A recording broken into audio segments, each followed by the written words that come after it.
చిన్నప్పుడు ఏకీ రస్తా నక్సల్ బరి ఏకీ రస్తా అని మేము చిన్నప్పుడు పెరిగినాము.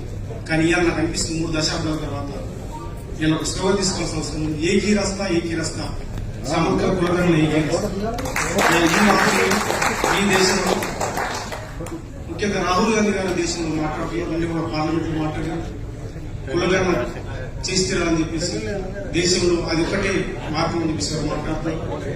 మొదటి నుంచి కూడా మా సింహాద్రి సార్ చెప్తారు, ఉస్మాన్ యూనివర్సిటీ అనేది ఒక ప్రయోగశాల, ఉస్మాన్ యూనివర్సిటీ ఒక సెంటర్ గా ఉద్యమం జరిగింది. ఆ ఉద్యమంలో సామాజిక ఉద్యమం ఎవరికెంత వాటా కావాలని చెప్పేసి ఒక ప్రయోగం జరిగింది.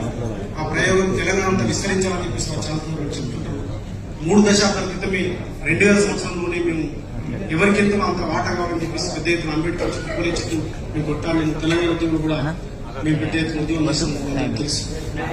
నేను వారు చెప్పిన సమయంలోనే ముగిస్తాను సోదరులారా. ఈ దేశంలో బీసీల యొక్క అణచివేత, అన్యాయం జరిగిన చరిత్ర ఈ స్వతంత్రం వచ్చినప్పటి నుంచి, రాజ్యాంగ రచన సందర్భం నుంచి మొదలైంది. ఇంకా అంతకంటే ముందే మనకు 3 చట్టాలు ఈ దేశంలో బ్రిటిష్ వారు ఉన్నప్పుడు 1909, 1919, 1935 మింటో మార్లే సంస్కరణ 1909, 1919లో మాంటిన్ కన్స్టిట్యూషన్ సంస్కరణలు, 1935 భారత ప్రభుత్వ చట్టం. ఈ 3 చట్టాలు ప్రధానంగా జరిగినాయి. ఆ చట్టాల్లోనే ముఖ్యంగా 1909, 1919 ముస్లింలకి, క్రైస్తవులకి, సిక్కులకి రిజర్వేషన్స్ కావాలని చెప్పేసి నిర్ణయం జరిగింది. అప్పుడు బాబాసాహెబ్ అంబేద్కర్ గారు మరి క్రిస్టియన్లకి, ముస్లింలకి, సిక్కులకి రిజర్వేషన్ వస్తున్నప్పుడు మా దళితులకి ఎందుకు కాదని చెప్పేసి వారు కొట్లాడారు. రౌండ్ టేబుల్ సమావేశం జరిగినాయి. నేను లోతులకు వెళ్ళాను. 1935 భారత రాజ్యాంగ చట్టం వచ్చింది.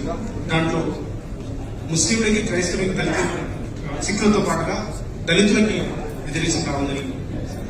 అదే పద్ధతిలో 1935 భారత ప్రభుత్వ చట్టాన్ని మొత్తంగా ఈ దేశం రాజ్యాంగం రచించేటప్పుడు తీసుకున్నాము.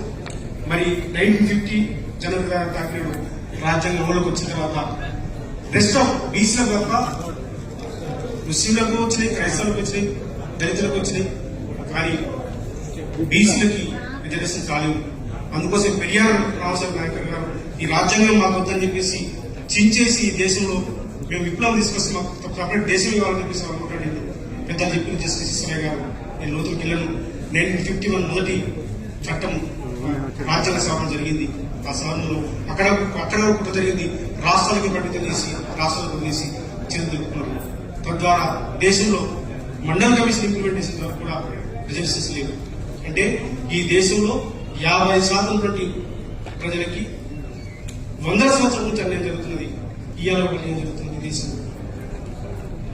ఇవాళ ఈడబ్ల్యూఎస్ రిజర్వేషన్ వచ్చినాయి అగ్రకుల పేదలకి, సంతోషం. మన జీవన్ రెడ్డి గారు చెప్పిన 5% ఉన్నా మేము 10% వచ్చింది. సంతోషం. 10% ఉంటే 15%, వారు 15% ఉన్నా 15% ఇవ్వాలని చెప్పేసి మన డిమాండ్ చేద్దాం. దాంట్లో ఇబ్బంది ఇవ్వట్లేదు. ఎవరెంతో అంత వాటా అని చెప్పేసి బుద్ధుల నుంచి, అంబేద్కర్ నుంచి, సాబు నుంచి, పెరియార్ నుంచి ఆ పరంపర కొనసాగుతుంది. వాళ్ళ వారసులుగా మనం కూడా దానికి ఒప్పుకుంటున్నాం. కానీ అంటే ఈడబ్ల్యూఎస్ రిజర్వేషన్ ద్వారా అక్కడ ఉంటుంది, ఎస్సీ ఎస్టీ సోదరులకు రాజ్యాంగ రిజర్వేషన్ ఉంటాయి, రాజ్యాంగంలో వాళ్ళకు హక్కులు ఉంటాయి. కానీ బీసీలకు మాత్రం ఈ దేశంలో ఏం పాపం చేసుకోవడం ఉంటున్నది.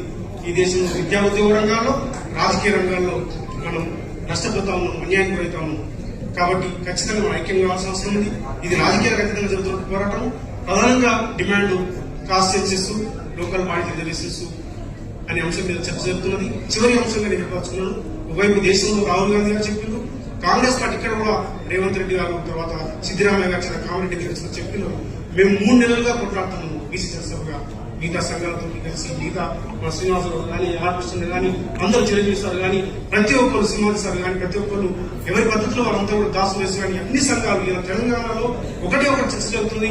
మాకు 42% రిజర్వేషన్స్, మీరు ఇస్తున్న డిమాండ్ ను నెరవేర్చండి, కులగణన చేయండి అని చెప్పేసి చర్చ జరుగుతుంది. కానీ కులగణన లేకుండానే ఇలా ఎన్నికల పరిస్థితి కనిపిస్తుంది. కాబట్టి ఇక్కడ పార్టీలకు అతీతంగా, జెండాలకు అతీతంగా నేను ఒకటే చెప్పదలుచుకున్నాను. చివరి అంశం, తెలంగాణ ఉద్యమంలో మనం ఎదుటి తెలుస్తున్నాం. ఆర్ఎస్ఎస్ నుంచి ఆర్ఎస్ఎస్ దాకా తెలుస్తున్నాం. ఇలా ఈ బీసీల రిజర్వేషన్ కోసం, ఈ 42% రిజర్వేషన్స్ కోసం, ఈ కులగణన కోసం, ఈ స్థానిక సంస్థల కులగణన చేసిన తర్వాత స్థానిక సంస్థల ఎన్నికలు జరగాలనే డిమాండ్ తోటి అందరం కూడా కలిసిపోవడం చేసిన అవసరం ఉంది. మరో తెలంగాణ ఉద్యమం లాగా సామాజిక ఉద్యమం ఈ రాష్ట్రం రావాల్సింది. ఆ పోరాటంలో మేము చెప్తాము, మాకు ఎటువంటి భేదాభిప్రాయాలు భిన్నాభిప్రాయాలు లేవు. మేము అన్న ఒకటి నుంచి మాకు ఎటువంటి భేదాభిప్రాయాలు భిన్నాభిప్రాయాలు లేవు. మేమంతా ఒకటి. మేము చెప్పాల్సుకున్నాము ఈ పాలకులకి, మేమంతా ఒకటే, మేమంతా కలిసి ఉన్నాము, కలిసి ఉంటాము, మా హక్కుల కోసం మేము కలిసి ఉంటాము. ఇంకా సంవత్సరాల సందర్భపడి మేము నష్టపడడానికి సిద్ధంగా లేవు. మా కళ్ళ ముందర మా పిల్లలకు నష్టం జరుగుతుంది. ఇప్పటికే మా తరాలు పోయినాయి. మేమంతా రోడ్ల మీద, మా జీవితాలంతా కూడా రోడ్ల మీద పోయినాయి. మేము మొత్తం త్యాగాలు చేసినాము, అనేక పోరాటాలు. కానీ రేపు భవిష్యత్తులో మాత్రం మన పిల్లలకు అన్యాయం జరగకుండా ఉండాలంటే మనం కలిసిపోవాల్సిన అవసరం ఉంది. అందుకోసం చివరిగా ఏకీ రాస్తా గట్టిగా కాస్ట్ సెన్సెస్ ఏకీ రాస్తా